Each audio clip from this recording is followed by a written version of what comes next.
किस मठ में आज सिद्ध योगी पूज्य भलई नाथ जी महाराज के भंडारा आदि का कार्यक्रम भी यहां संपन्न हो रहा है। नाथ संप्रदाय में और योगी परंपरा में संतों सिद्धों योगियों की परंपरा में भंडारे का अपना एक महत्व होता है, वह भी आज संपन्न हो रहा है।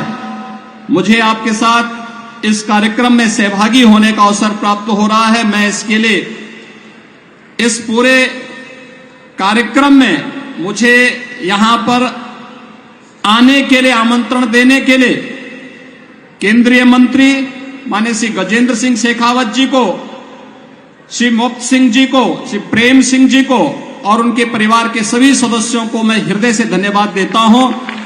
और आप सभी भीनमाल के श्रद्धालु जनों के प्रति मैं आभार व्यक्त करता हूं कि आप लोगों ने जो उत्साह दिखाया है, यह उत्साह हम लोगों को एक नई ताकत देता है।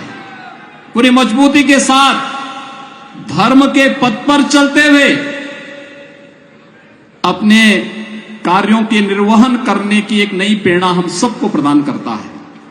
और आज मुझे प्रसन्नता है कितना भव्य आयोजन पिछले 11 दिनों से लगातार यहां पर चल रहा है। शेखावत जी अपने व्यस्त कार्यक्रमों में से समय निकाल करके स्वयं लखनऊ आए। मैं उनके आमंत्रण को अस्वीकार नहीं कर सकता था। फिर बीच में उन्होंने फोन करके भी पूछा, कहा कि आपका अभी तक कार्यक्रम पहुंचा नहीं है।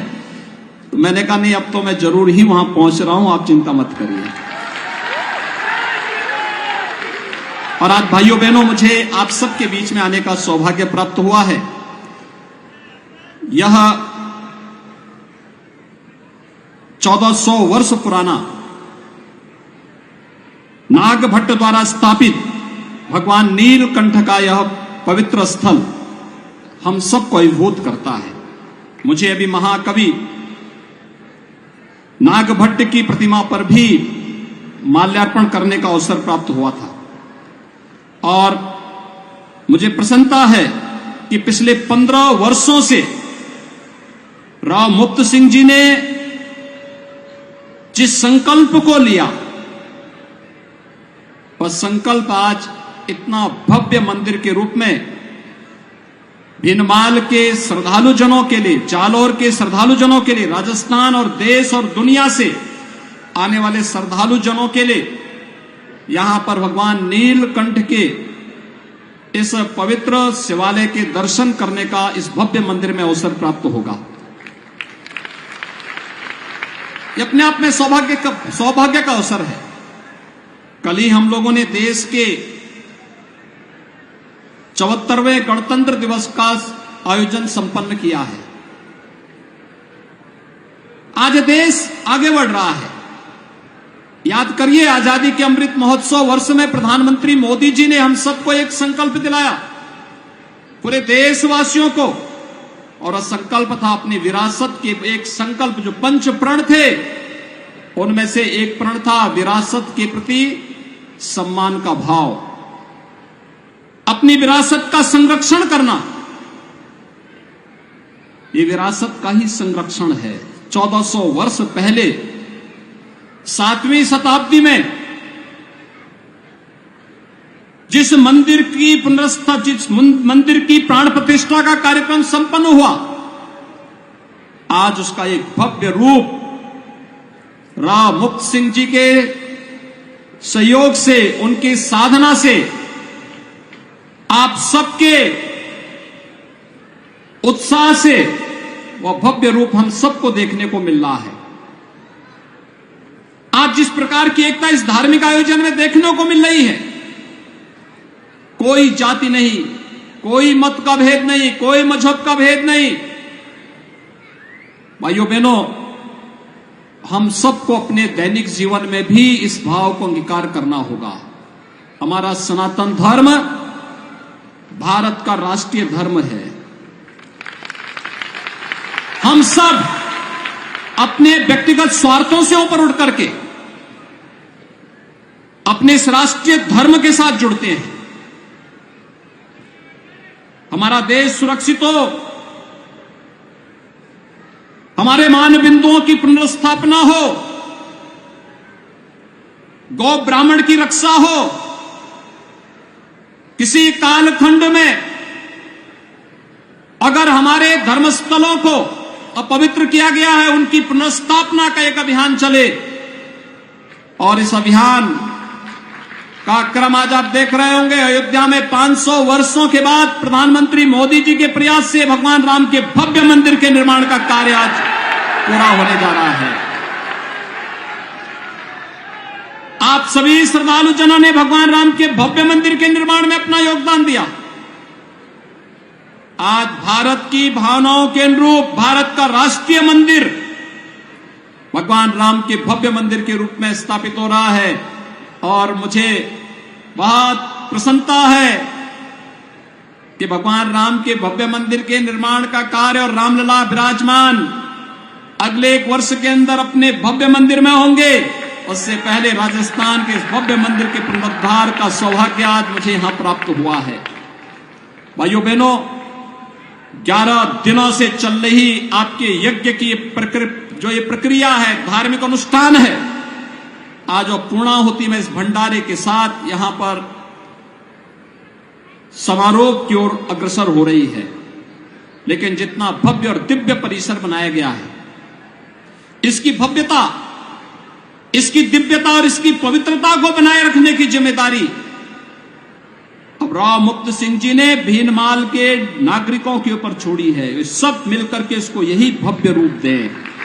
आप सोचिए कि आज से 1400 वर्ष पहले श्री नाग भट्ट जी द्वारा स्थापित यह मंदिर यहां पर स्थापित था, और 1400 वर्ष के बाद राव साहब ने इसको यह भव्य स्वरूप प्रदान किया है, और उसमें भी 15 वर्ष लगे। कोई व्यक्ति एक कार्य करता है, 1 दिन 2 दिन के अंदर अपने संकल्प को भूल जाता है। लगातार 15 वर्षों से हमारे यहां भी ये माना गया है, संकल्प के 12 वर्ष होते हैं। 12 वर्ष में अलग अलग प्रकार की व्यक्ति साधना करता है, लेकिन लगातार 15 वर्षों से एक ही संकल्प के साथ जितना भी व्यक्ति अपनी आय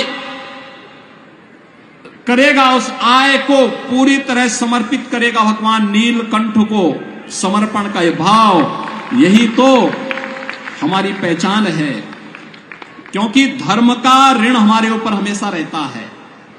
हर व्यक्ति ऋषि ऋण को चुकाने के लिए अनेक प्रयत्न करता है, मातृ ऋण को चुकाने के लिए, पितृ ऋण को चुकाने के लिए अनेक प्रयत्न करता है, और यह भी इस धरती के प्रति, अपने ऋषि ऋण के प्रति, धर्म के प्रति अपने कर्तव्यों का निर्वहन करते हुए उन्होंने यह भव्य रूप यहां पर देकर के इस मंदिर को आने वाले 1500 वर्षों के लिए जालोर वासियों के लिए, राजस्थान वासियों के लिए एक मानक स्थापित किया है। लेकिन इसको इस रूप में आगे बढ़ाने की जिम्मेदारी हम सब की होनी चाहिए, पूरे भीनमाल और पूरे जालोर वासियों की होनी चाहिए। यह भव्य रूप बना रहे। अक्सर होता है, मंदिर बनाते हैं, परिसर भव्य नहीं हो पाता, छोटे से स्थान पे होता है। मंदिर बनता है, लेकिन मंदिर में जाने का रास्ता बहुत संकरा होता है, या फिर उसके आसपास उस प्रकार की स्थिति नहीं होती है कि उसे एक भव्य स्वरूप दिया जा सके। लेकिन आज जब मैंने देखा मंदिर कितना भव्य रूप है, और ऐसा लग रहा था जैसे भगवान राम का अयोध्या में निर्मित होने वाले जो प्राचीन मंदिर, जो पुराना मंदिर का स्वरूप था, उसका एक रूप यहां पर मुझे देखने को मिला इस मंदिर में। आप सोचिए, 15 वर्ष पहले संपन्न हुआ था, और आज यह मंदिर अपनी पूर्णाहुति के साथ यहां पर भव्य उत्सव के साथ, यज्ञ आयोजन के साथ एक कार्यक्रम आज यहां पे संपन्न हो रहा है। मैं इसके लिए राव साहब के पूरे परिवार को, आप सभी भीनमाल के श्रद्धालु जनों को, मंदिर समिति से जुड़े हुए सभी पदाधिकारियों को हृदय से बधाई देता हूं। अपनी मंगलमय शुभकामनाएं आप सबके प्रति व्यक्त करता हूं। भगवान नीलकंठ से ही प्रार्थना करता हूं, आपको भक्ति भी दे, आपको शक्ति भी दे, आपके जीवन में यश और समृद्धि इसी प्रकार से लाते रहे। इस विश्वास के साथ मैं आप सब के प्रति अपनी शुभकामनाएं देता हूं, अपनी वाणी को देता हूं विराम। जय जय श्री राम, जय जय श्री राम, जय जय श्री राम।